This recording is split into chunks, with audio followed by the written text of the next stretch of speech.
യുഎയിലെ ഓരോ പ്രവാസിയും അതീവ ജാഗ്രത പാലിക്കണമെന്ന് അധികൃതർ മുന്നറിയിപ്പ് നൽകി. ഒരു ഇടവേളയ്ക്ക് ശേഷം വീണ്ടും രാജ്യത്ത് മിസൈൽ ആക്രമണങ്ങൾ വ്യാപകമാവുകയാണ്.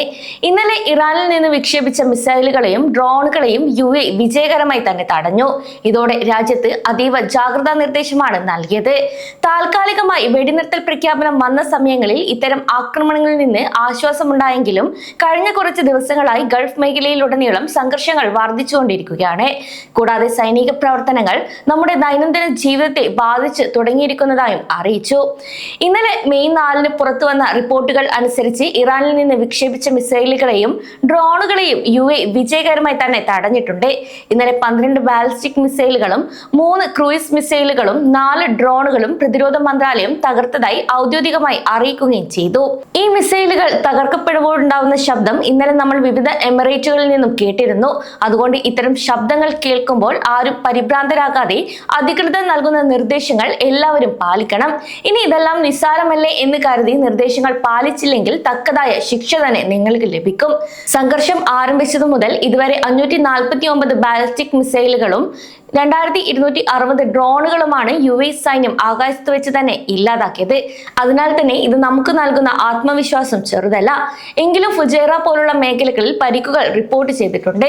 ഇത് ആശങ്ക ഉയർത്തുകയും ചെയ്യുന്നു. 3 ഇന്ത്യക്കാർക്ക് പരിക്കേറ്റതായാണ് ഫുജൈറ മീഡിയ ഓഫീസ് അറിയിച്ചിരിക്കുന്നത്. അവർക്ക് ആവശ്യമായ എല്ലാ സൗകര്യവും ലഭ്യമാക്കിയിട്ടുമുണ്ട്.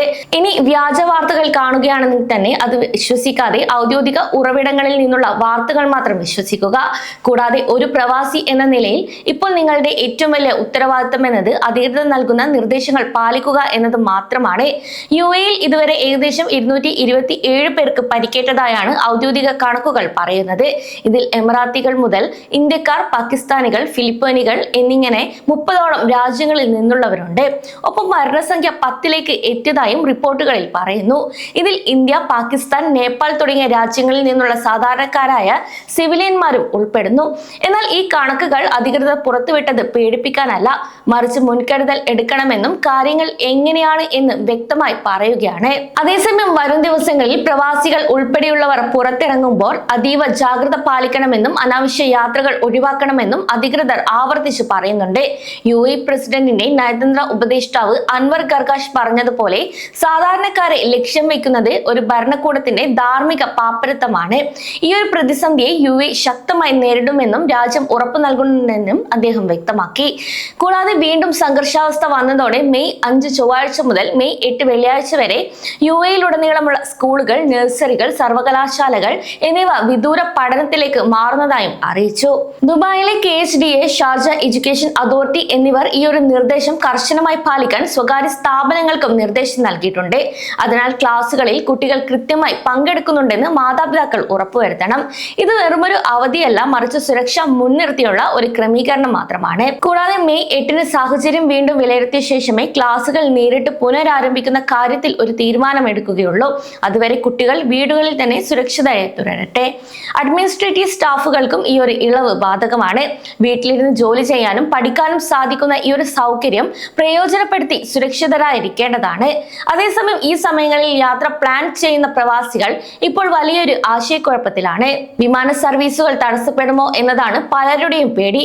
എന്നാൽ നിലവിലെ അവസ്ഥയിൽ എമിറേറ്റ്സ്, ഇത്തിഹാദ്, ഫ്ലൈ ദുബായ് തുടങ്ങിയ കമ്പനികൾ സർവീസുകൾ തുടരുന്നുണ്ടെങ്കിലും ഷെഡ്യൂളുകളിൽ ചില മാറ്റങ്ങൾ വരുത്തിയിട്ടുണ്ട്.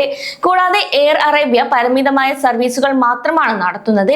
ഇന്ത്യൻ വിമാന കമ്പനിയായ ഇൻഡിഗോ യാത്രക്കാർക്ക് പ്രത്യേക മുന്നറിയിപ്പ് നൽകിയിട്ടുണ്ട്. അതിനാൽ യാത്രയ്ക്ക് പുറപ്പെടുന്നതിന് മുൻപേ നിങ്ങളുടെ എയർലൈനുമായി ബന്ധപ്പെട്ട വിമാനത്തിന്റെ സമയകാര്യത്തിൽ ഉറപ്പുവരുത്തണം. ഇനി സംഘർഷം കാരണം വ്യോമപാതയിൽ നിയന്ത്രണങ്ങളും വന്നേക്കാം. കൂടാതെ ഈ കാരണങ്ങളാൽ വിമാനങ്ങൾ വൈകാനോ വഴിതിരിച്ചു വിടാനോ സാധ്യതയുണ്ട്. അതിനാൽ ഈ സമയങ്ങളിൽ അത്യാവശ്യമല്ലാത്ത യാത്രകൾ ഒഴിവാക്കുന്നതാണ് ഏറ്റവും നല്ലത്. അതേസമയം ഇന്നും അലർട്ടുകൾ ലഭിക്കുകയാണെങ്കിൽ ആരും പേടിക്കേണ്ട യാതൊരു ആവശ്യവുമില്ല. അധികൃതർ നൽകുന്ന നിർദ്ദേശങ്ങൾ പാലിച്ചാൽ മാത്രം മതിയാകും.